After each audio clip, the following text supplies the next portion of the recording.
आइए current GK में कुछ महत्वपूर्ण बात करते हैं अपने। मैंने कल आपको टाइगर के संबंध में कुछ बातें बताई थी, ठीक है। और टाइगर के संबंध में जब मैंने देखा तो कुछ चीजें हैं आपको कंफ्यूज कर रही है, उसका निवारण कर लो।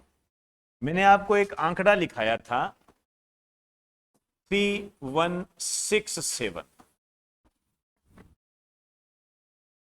करवाया था ना, लिखते जाओ 3167 ये आंकड़ा। एक मैंने आपको बताया था, इधर लिखना थोड़ा सा, 3925 3925। एक आंकड़ा मैं आपको लिखा रहा हूं, वो मैंने कल बताया नहीं था। वो जो आंकड़ा है ये है 3682। इसमें बच्चे काफी कंफ्यूज हो रहे हैं। 3 आंकड़े हैं ये, इसको ध्यान से समझिए, गड़बड़ी मत कर देना। देखिए ये जो आंकड़ा आप देख रहे हो 3167, ये है अप्रैल 2023 में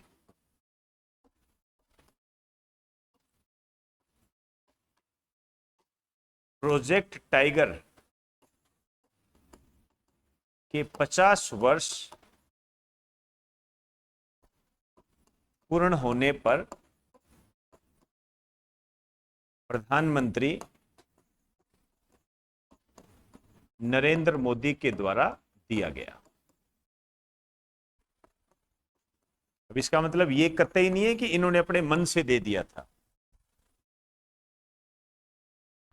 ठीक है ना, उनके द्वारा ये दिया गया। अब देखिए ये जो दिया गया था 3167, ये एक तरीके से टाइगर सेंसस रिपोर्ट थी। और ये जो किया गया था मैंने कल भी बताया था, कैमरा ट्रैप पद्धति के माध्यम से।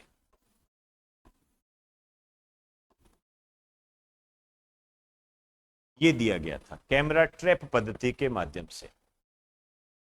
और ये मैंने आपको बताया था, ये किसके माध्यम से था? नॉन कैमरा ट्रैप पद्धति के माध्यम से। क्लियर? ये मैंने आपको बताया था, ठीक। अब आपको ये जो आंकड़ा है, इसको तो चाहे तो आप भूल भी सकते हो, कोई बड़ी बात नहीं है। क्यों? इसके स्थान पर जो नया आंकड़ा दिया है वो ये है 2022 में भारत में टाइगर। ये है 2022, साल कौन सा चल रहा है? 23, ठीक है ना। तो 2022 में भारत में जो टाइगर है वो इतने हैं।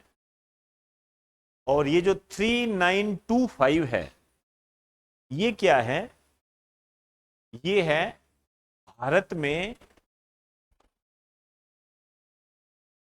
बाघों की अधिकतम संख्या। समझ गए मेरी बात को? अब इसमें ये सारे ही आ गए, शावक वगैरह जो भी है, ये बाघों की अधिकतम संख्या है। समझे बात को? तो अधिकतम संख्या 3925 है। और वर्ष 2022 में यदि आप बाघ बताओगे तो ये हो जाएगा आपका 36, कितने हो गए? 82, 3682 2022 में। समझ में आ गई बात सारी? और यदि आप इसको और ज्यादा क्लियर करना चाहो तो समझाने की दृष्टि से बता सकता हूं, ध्यान रखने की आवश्यकता नहीं है। 2967 ये 2018 में थे। 2967 2967 ये 2018 में थे। क्लियर होगी बात सारी? और 2014 में थे 2226।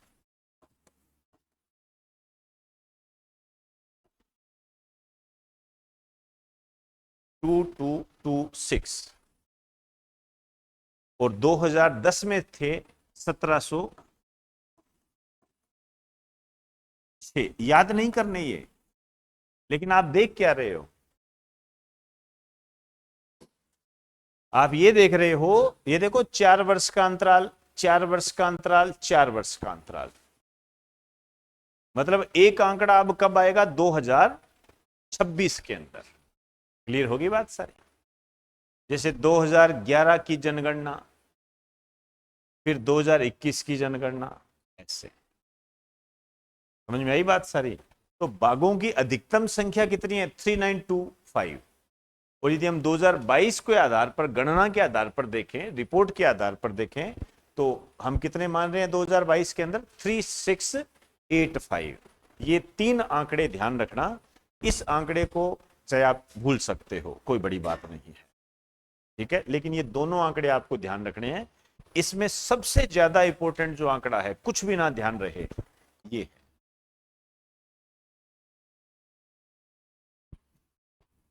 मेरी बात पर गौर करना, नजरअंदाज मत करना बिल्कुल ही, नहीं तो गच्चा खा जाओगे। वो नहीं आएगा क्वेश्चन, अब नहीं आएगा, क्योंकि उसके बाद तो 2 आंकड़े आ गए। यदि आपसे कह दे कि भारत में टाइगर की अधिकतम संख्या कितनी है? 3925। कैमरा, नॉन कैमरा ट्रैप पद्धति के माध्यम से 2022 में भारत में बाघ कितने? 3682। ठीक है ना, ये ध्यान रखना। आइए, अब जो अपने बात करने जा रहे हैं, ये तो मैंने आपको एक स्पष्टीकरण दे दिया। एक डेट है, आज की डेट की ही बात करेंगे अपने, और आज की डेट क्या है? 1 अगस्त 2023। आ जाइए।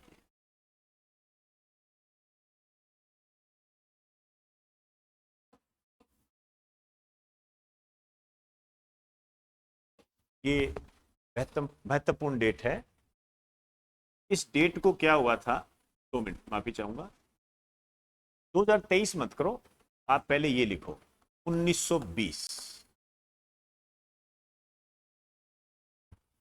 2023 को आगे जोड़ेंगे। 1 अगस्त 1920। ये जो 1 अगस्त 1920 है, इस तिथि को हुआ था बाल गंगाधर तिलक का निधन।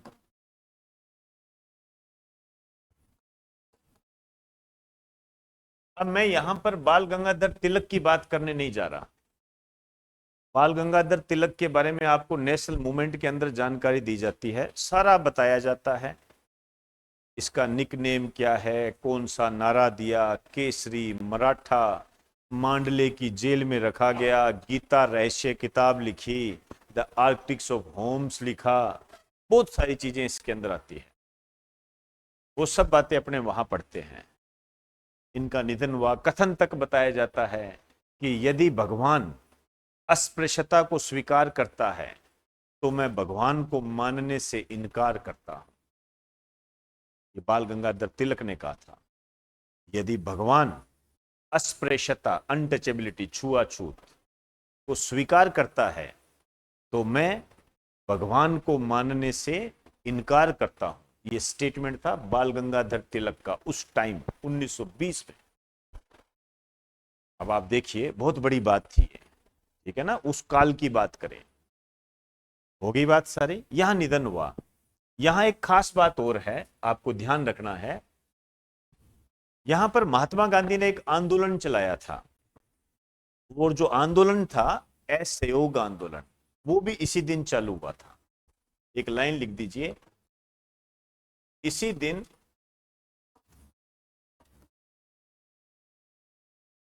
असहयोग आंदोलन प्रारंभ हुआ था। इसी दिन असहयोग आंदोलन प्रारंभ हुआ था।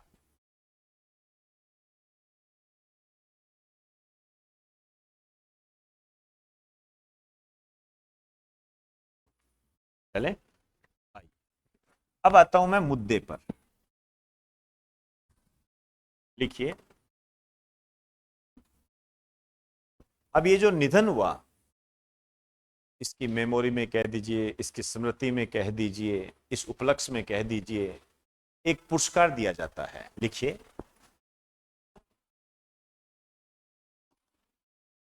इस स्मृति में एक पुरस्कार दिया जाता है।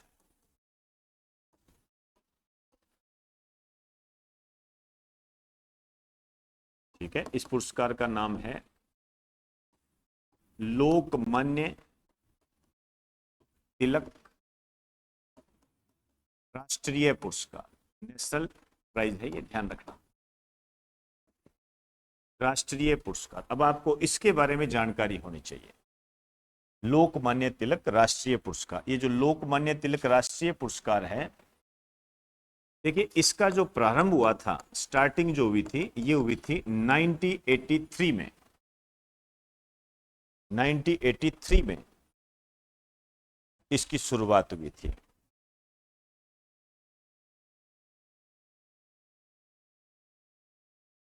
और ये किया गया था तिलक स्मारक मंदिर में ट्रस्ट के द्वारा।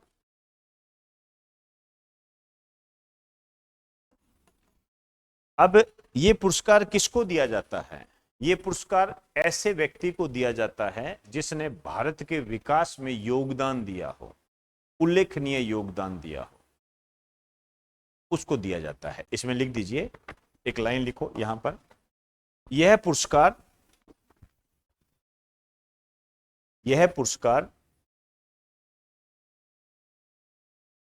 राष्ट्र की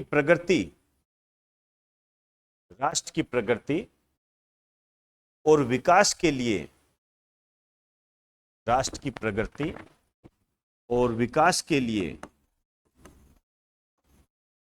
काम करने वाले व्यक्ति को दिया जाता है। काम करने वाले व्यक्ति को दिया जाता है।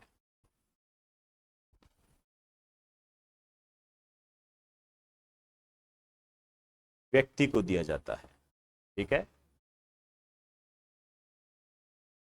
1983 में इसका शुरुआत हुई, एक ट्रस्ट के द्वारा दिया जाता है ये। और एक बात आपको और ध्यान रखनी है, लिखिए, यह पुरस्कार प्रतिवर्ष 1 अगस्त को दिया जाता है। प्रतिवर्ष 1 अगस्त को दिया जाता है।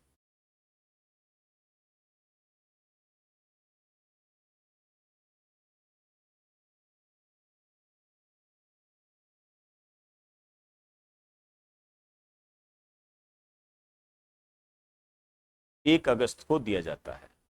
क्लियर? आइए अब आप देखिए, इसका जो 41वां पुरस्कार है, ये दिया गया है नरेंद्र मोदी को। ये है काम की बात। ये जो पुरस्कार है नरेंद्र मोदी को आज दिया गया है, ये 1 अगस्त 2023 को। वैसे तो ये बहुत व्यक्तियों को मिला हुआ है पुरस्कार, लेकिन यदि हम प्रधानमंत्री के तौर पर देखें तो नरेंद्र मोदी चौथे प्रधानमंत्री हैं जिन्हें यह सम्मान मिला है। आपको ये बात ध्यान रखनी है। ऐसे तो देखिए 41 है तो 41 लोग हो गए, तो इसमें लिख दीजिए, इस पुरस्कार को प्राप्त करने वाले, इस पुरस्कार को प्राप्त करने वाले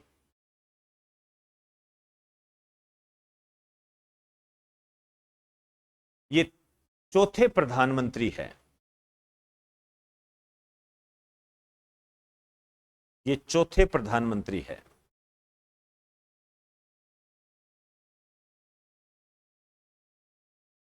चौथे प्रधानमंत्री है। ठीक है, पहले लिखो इंदिरा गांधी,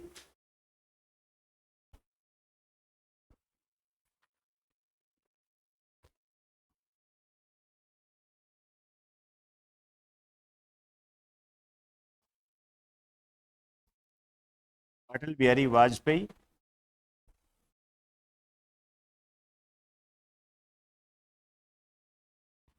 अटल बिहारी वाजपेयी, और तीसरे हैं डॉक्टर मनमोहन सिंह।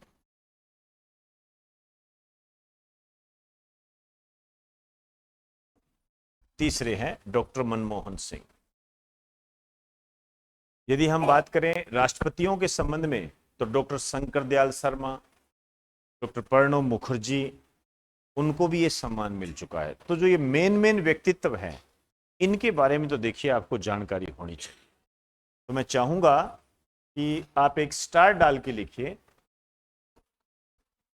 राष्ट्रपति डॉक्टर शंकर दयाल शर्मा व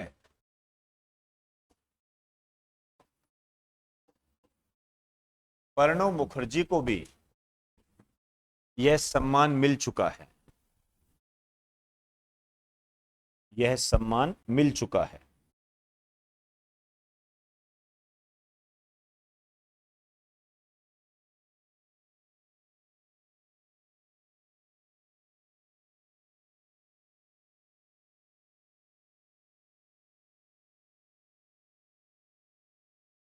यह सम्मान मिल चुका है।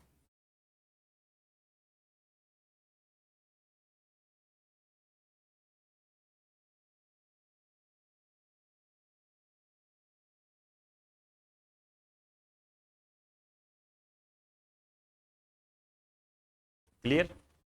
आइए, ये 2023 का है। ठीक, एक लिखिए 2022 का पुरस्कार। 2022 का जो पुरस्कार मिला था, ये मिला था टेसी थॉमस को। टेसी थॉमस को। ये जो हमारा अग्नि परिवार चलता है, अग्नि फर्स्ट, अग्नि सेकेंड मिसाइल है ना, उसमें इनका योगदान रहा। इस कारण से इनका जो निक नेम है, इन्हें कहा जाता है मिसाइल वुमेन। आप जानते हो कि missile man doctor APJ Abdul Kalam, ये मिसाइल वुमेन। एक नाम और देते हैं इनको, अग्नि परिवार से इनका संबंध रहा, मिसाइलों का है। अग्निपुत्री के नाम से भी इनको जाना जाता है। अग्निपुत्री के नाम से भी इनको जाना जाता है।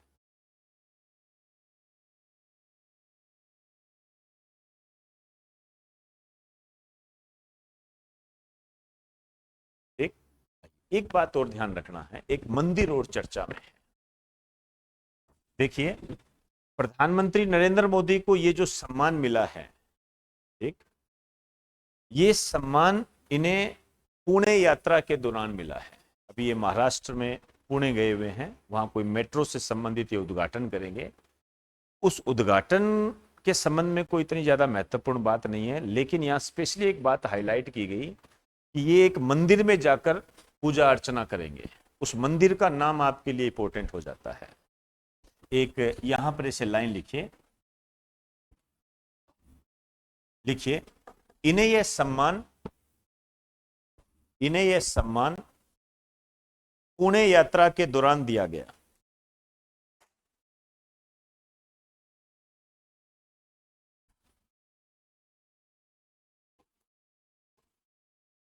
पुणे यात्रा के दौरान दिया गया।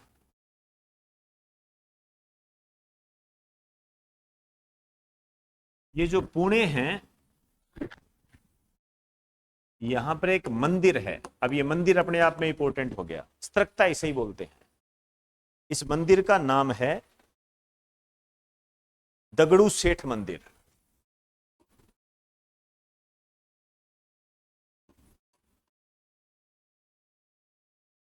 दगड़ू सेठ मंदिर। तो दगड़ू सेठ मंदिर कहां है? पुणे के अंदर है। ठीक, तो यहां पर एक लाइन लिख दीजिए, इस मंदिर में प्रधानमंत्री नरेंद्र मोदी ने पूजा अर्चना की। पूजा अर्चना की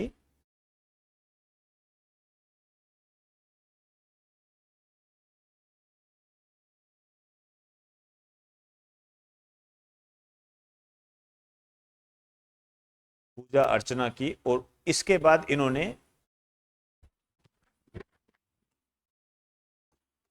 पुणे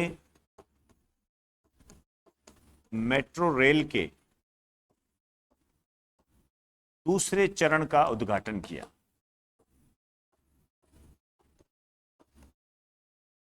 दूसरे चरण का उद्घाटन किया।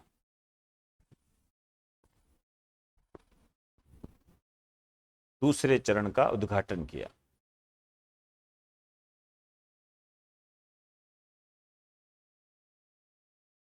आइए, हल्की सी बात मैं पुणे के बारे में करना चाहूंगा आपके स्टैटिक जीके की दृष्टि से।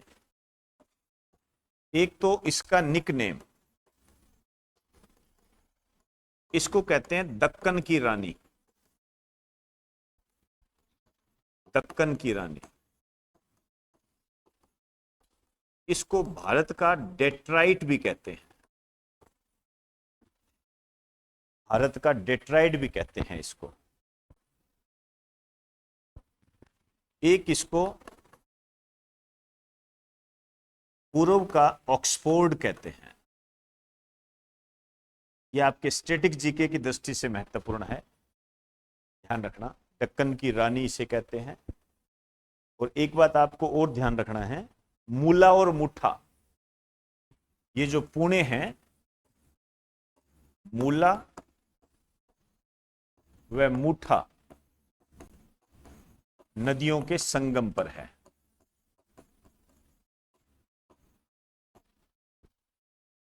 मूला व मुठा नदियों के संगम पर है।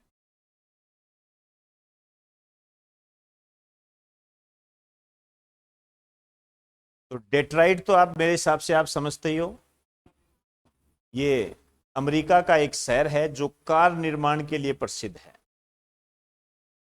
ठीक। और ऑक्सफोर्ड जहां आ गया, इसका मतलब शिक्षा से रिलेशन हो गया। यहां पर बहुत सारी शिक्षण संस्थाएं हैं, इस कारण से इसको क्या है, पूर्व का ऑक्सफोर्ड कहा गया है। कुछ बातें ध्यान रखना।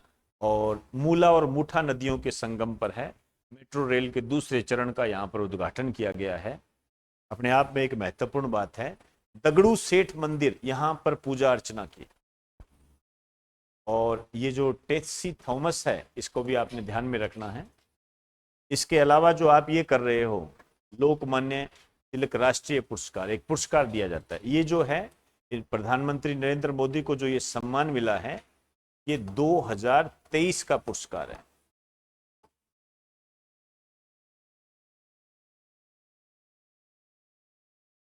प्रणब मुखर्जी, शंकर दयाल शर्मा राष्ट्रपति के रूप में उनको मिल चुका है। और प्रधानमंत्री के संबंध में बात करें तो इंदिरा गांधी, अटल बिहारी वाजपेयी और मनमोहन सिंह को मिल चुका है। इस दृष्टि से ये चौथे प्रधानमंत्री है, ये ध्यान रखना, भूल के भी मत भूल जाना। 1983 में ये प्रारंभ हुआ था। तो आज की क्लास में इतनी ही बात करेंगे।